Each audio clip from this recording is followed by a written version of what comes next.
Now, the four semi-finalists for the ISSA TVJ T20 competition will be known on Saturday when the final set of Super 8 matches are contested.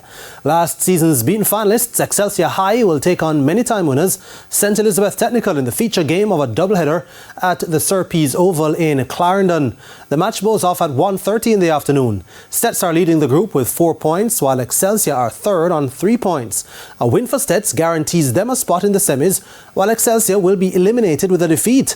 The other team in the group with a chance of qualifying, Taki High, are on 4 points and face the out-of-contention St. George's College at Chedwin Park at 1:30 p.m. Meanwhile, in Group 1, leaders Manchester High and Clarendon College, both on 4 points, square off at 9:30 in the morning at Sir Pease Oval.